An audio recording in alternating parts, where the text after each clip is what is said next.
Walang malaking epekto sa pampublikong transportasyon sa Western Visayas ang isinagawang tigil pasada ng ilang tsuper ng jeepney. LTFRB nagbabala sa mga sumama sa tigil pasada na bibigyan ng show cause order. May detalye live si Adrian Prietos ng GMA Regional TV 1 Western Visayas. Adrian?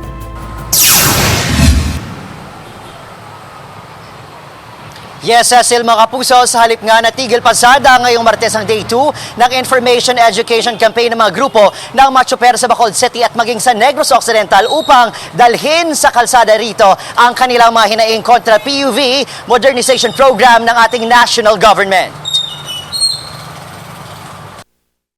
Sa Bacolod City, karamihan sa malalaking transport group sa lungsod ay hindi nakiisa sa transport strike. Sa halip na magprotesta, nagsagawa ng Education Information Campaign tungkol sa PUV Modernization Program ang United Negros Drivers Operator Center at Bacod Incorporated na pawang affiliates ng Manibela at Piston.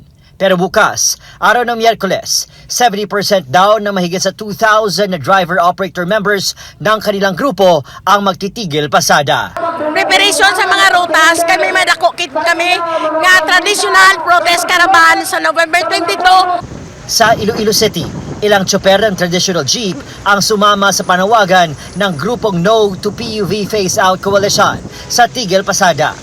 Ang pasaherong si Genevieve naantala ang transaksyon matapos kakaunti lang ang jeepney units na bumiyahe sa Mohon Terminal. Pero ayon sa mga bumiyaheng tsuper, normal lang ang pagdami ng mga pasahero sa mga terminal kung rush hour.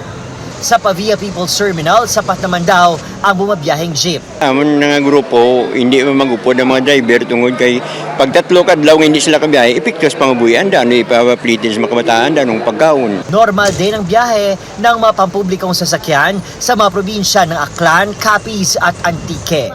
Nagbabala naman ang Land Transportation Franchising and Regulatory Board sa mga tsuper at operator na sumama sa transport strike. Ipadala natin sila sang ginatawag namon nga show cause order. Tagaan sila sing kahigayunan patag sa opisina nga ang hindi sila pagapinahan sa pagpartisipar nila sa transport strike. Nice daw ng mga tsuper na nakilahok sa tigil pasada na iprotesta ang December 31, 2023 na deadline ng gobyerno para sa franchise consolidation ng PUV o Public Utility Vehicle Modernization Program.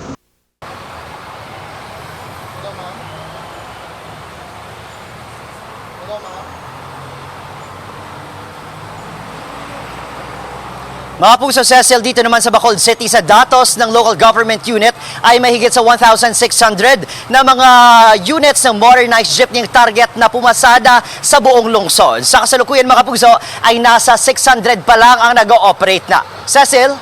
Maraming salamat, Adrian Prietos ng GMA Regional TV 1 Western Visayas.